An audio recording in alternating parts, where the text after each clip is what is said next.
show AI image of ancient ruins slowly emerging from sand. Have you ever wondered what secrets lie hidden beneath the earth? Today, we're diving into the incredible story of one of the world's oldest and most advanced civilizations, the Indus Valley. Imagine a city with two-story houses, public baths, a modern-style drainage system, and even shopping districts. Built over 5,000 years ago. Stick around because what archaeologists discovered here will blow your mind. Show AI image of futuristic versus ancient city comparison.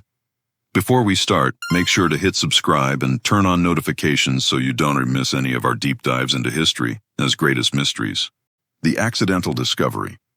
In December of 1922, Indian archaeologist R.D. Banerjee was conducting surveys near the banks of the Indus River. His mission was routine, nothing extraordinary.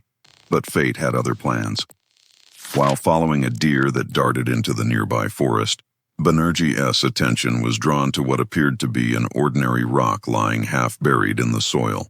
At first glance, it seemed unremarkable, just another piece of stone scattered in the wilderness. Yet something about its sharp edges caught his trained eye. When he picked it up and examined it more closely, the truth became clear. This was no simple rock. It was a carefully crafted flint scraper, dating back nearly 4,500 years to the Bronze Age. Such tools were used for scraping hides, cutting materials, and performing daily survival tasks. To stumble upon one in such a remote setting was astonishing. Banerjee instantly knew that this was a clue pointing to something far greater than a chance find. As he continued surveying the area, Banerjee noticed something unusual. Local villagers were hauling away rectangular bricks. Bricks that were perfectly fired and uniform in size. They were repurposing them for construction in their own homes. These were no ordinary village-made bricks. Their symmetry and durability suggested advanced workmanship, far older than the surrounding settlements. Suddenly, a realization dawned upon him. Beneath his very feet lay the remains of an ancient city, long forgotten by history. Banerjee wasted no time. He assembled a team and began systematic excavations of the site. What followed over the next 4 months was nothing short of extraordinary. Layer by layer, the earth began to reveal its secrets. Massive walls constructed from those same uniform bricks emerged, forming the outlines of streets and buildings. It became evident that this was not a small village, but a sprawling urban center, carefully planned and engineered. Artifacts soon began to surface, intricately carved seals bearing mysterious symbols, delicate pieces of pottery, and more Bronze Age tools. Each find hinted at a highly organized society, one that had thrived thousands of years before. The deeper the excavation went, the more evidence piled up. This was not only an ancient settlement, it was the gateway to a civilization lost to time. Banerjee understood the magnitude of what he had uncovered. These discoveries were unlike anything found in India before. The seals, in particular, were covered with inscriptions in an unknown script. This mysterious writing would later baffle linguists and historians alike, as no one has been able to fully decipher it even to this day. By the spring of 1923, the site had been identified as Mohenjo Daro, the Mound of the Dead. What began as a chance encounter with a stone scraper had turned into one of the most important archaeological discoveries of the 20th century. Banerjee's accidental find opened a window into the Indus Valley Civilization, a society as advanced and enigmatic as those of ancient Egypt and Mesopotamia. Mohenjo Daro, the planned city. This wasn't just any ancient settlement, it was Mohenjo Daro, one of the crown jewels of the Indus Valley Civilization. Spanning more than 600 acres, it stood as one of the earliest and most sophisticated planned cities in human history. At its peak, nearly 40,000 people may have lived here, thriving in a society far ahead of its time. What set Mohenjo Daro apart was its remarkable urban design. The city's streets weren't random or chaotic. They were carefully planned, laid out in a perfect grid system, with main roads running north to south and cross streets intersecting at precise right angles. This level of planning is something we usually associate with modern engineering, yet here it was, 4,500 years ago.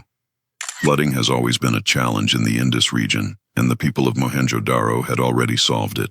Large sections of the city, including entire neighborhoods, were constructed on raised platforms. These elevated foundations protected the population from seasonal floods, showing a keen understanding of the environment. It's fascinating to think that they were tackling issues we still struggle with today. But the most impressive feature of all was the city's drainage system. Every single house, whether a small hut or a spacious multi-room home, was linked to an underground sewer network. Wastewater from kitchens and baths flowed through covered drains that ran beneath the streets, ensuring hygiene and public health. These drains were not left unchecked. The engineers of Mohenjo Daro built inspection holes at regular intervals, often covered by limestone slabs. These served as early manholes, allowing maintenance crews to clear blockages and keep the system functioning.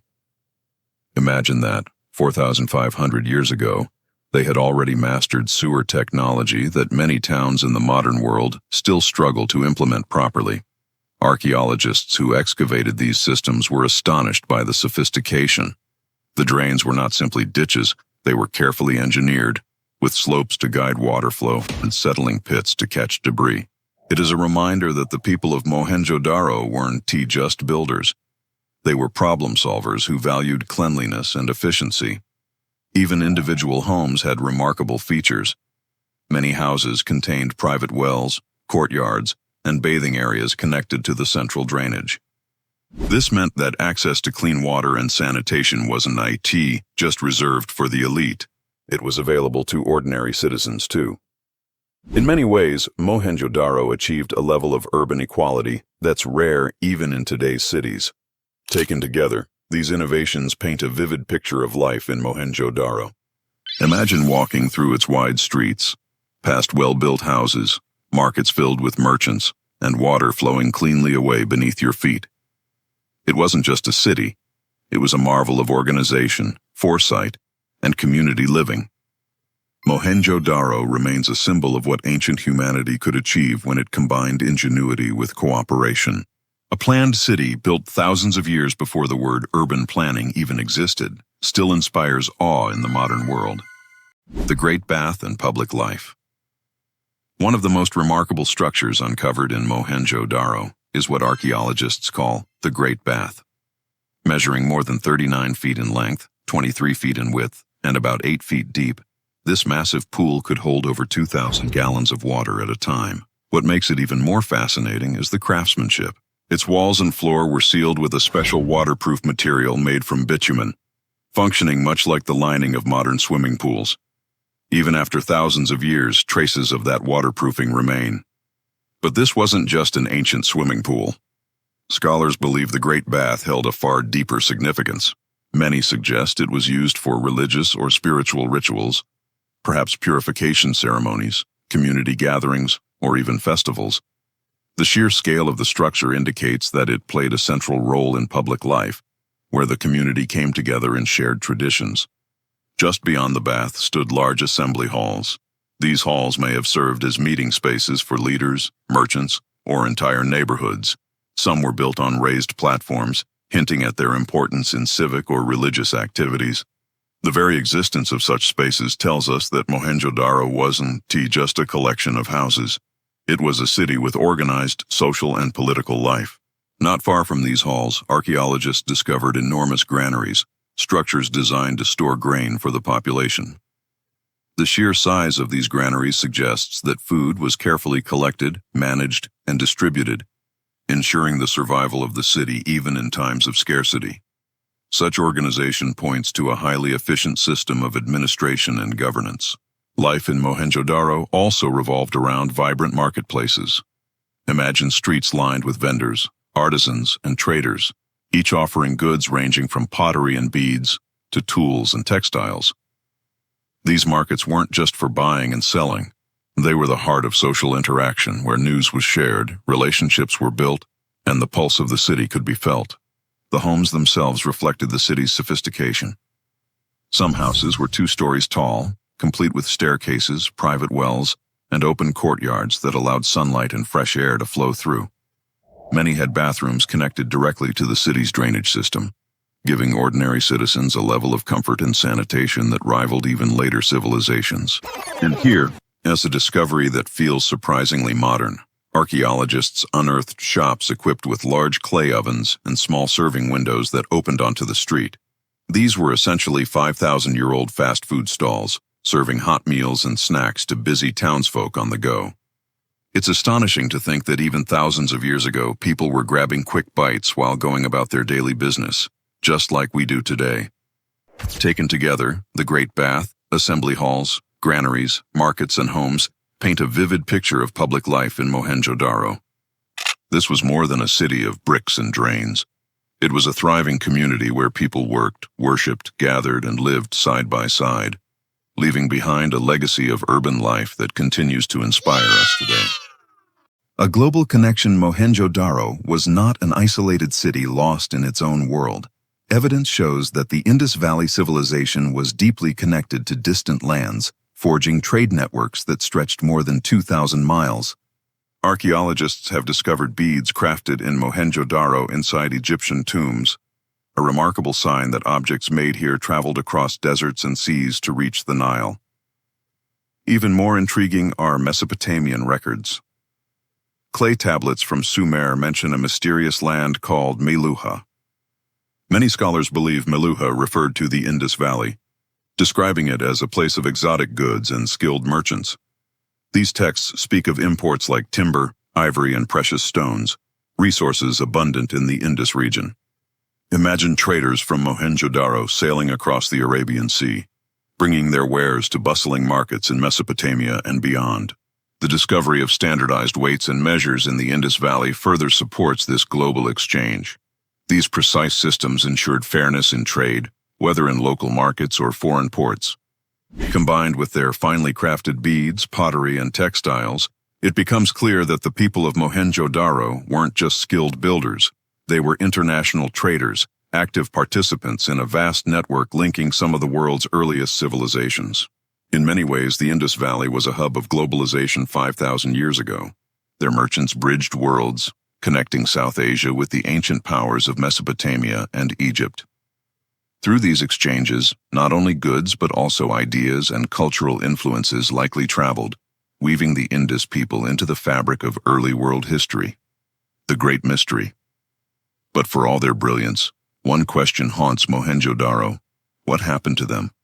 Unlike many civilizations that fell to invading armies, there is no evidence of violent destruction here. Only a handful of skeletons have been uncovered, which suggests the city was not wiped out suddenly in war or disaster. Instead, experts believe its decline was slow, a gradual unraveling over time. One theory points to environmental change. The Indus River, lifeline of the civilization, may have shifted its course. Floods could have repeatedly damaged the city, while prolonged droughts might have made farming impossible. Climate change, too, could have played a role, forcing people to abandon fertile plains and search for new lands to survive. What makes this mystery even deeper is that nearly 90% of Mohenjo Daro still lies buried beneath the earth. Every excavation reveals new fragments of the past, yet the full story remains hidden. Was it purely nature that brought down this thriving society, or was there something more? Until more of the city is unearthed, we may never know the complete truth. And so, Mohenjo Daro stands as both a triumph and a riddle, an advanced civilization that mastered urban planning, trade, and art, yet slipped into history without leaving behind a clear explanation. Its ruins whisper of a people who connected worlds, but whose own fate remains one of the greatest unsolved mysteries of the ancient past. So, was the fall of Mohenjo Daro caused by nature, invasion, or something we still don't understand? One thing is certain: this civilization was far ahead of its time, and its secrets are still waiting to be uncovered. If you enjoyed exploring this ancient mystery with us, don't forget to like this video, subscribe, and hit the bell icon for more deep dives into history's greatest unsolved puzzles.